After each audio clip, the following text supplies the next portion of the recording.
There are places in this world that exist between waking and sleeping. Spaces that blur the edges of what is real and what is imagined. Tonight, I want to tell you about one such place. A train station that appears only in the gentlest hours of night, and the mysterious train that waits there, patient as starlight. Let yourself settle in. Feel the weight of your body sinking deeper into comfort. The story will carry you, slow and steady, like the rhythm of rails beneath wheels. It began on an ordinary Tuesday evening, though Maya wouldn't remember it that way later. She had been working late again, the kind of exhausting day where coffee loses its magic and the clock seems to move through honey. She left her office building at 9:30, the city streets still humming with the remnant energy of rush hour. The subway station was nearly empty. Just a few scattered souls waiting on the platform, each lost in their own private worlds.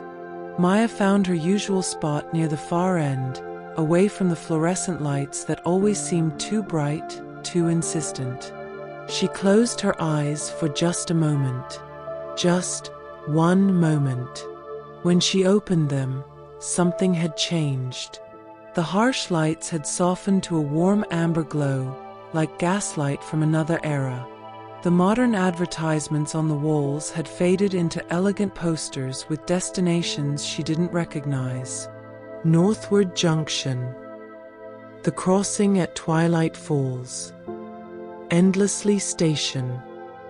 The other commuters were gone.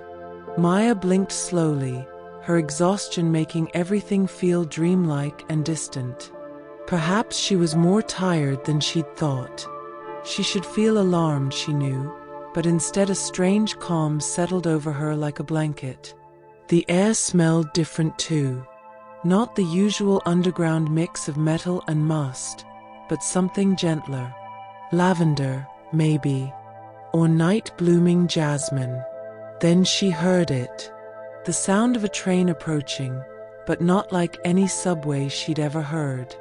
This was older, slower.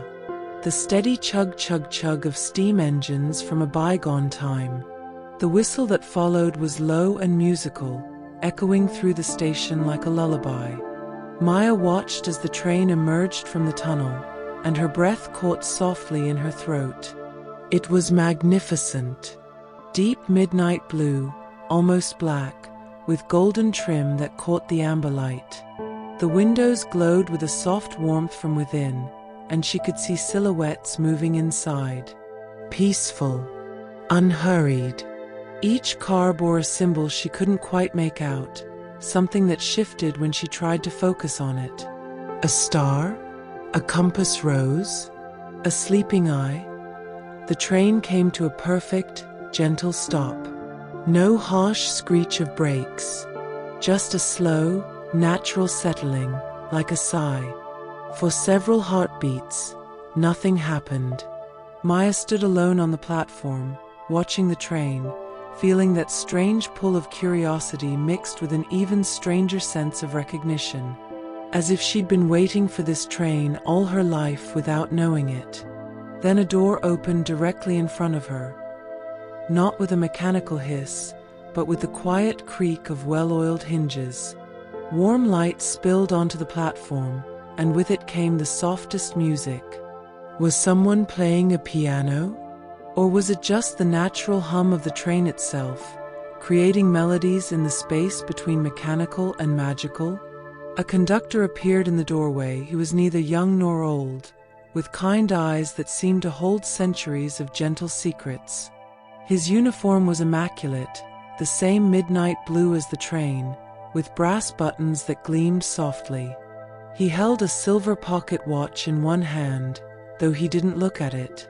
Instead, he looked directly at Maya and smiled. "Good evening, miss," he said, his voice like warm honey and old books. "Are you traveling tonight?" Maya found her voice somewhere in the dreamlike fog that surrounded her. I don't know where this train goes." The conductor's smile deepened, creating soft crinkles around his eyes. Well, that depends entirely on where you need to go. This particular train runs to places most people have forgotten exist. Places they've only glimpsed in the corner of their eye or felt in the space between sleeping and waking.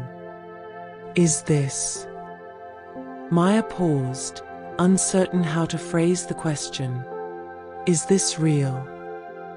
That, said the conductor gently, is entirely up to you. But I can promise you this, the journey will be peaceful.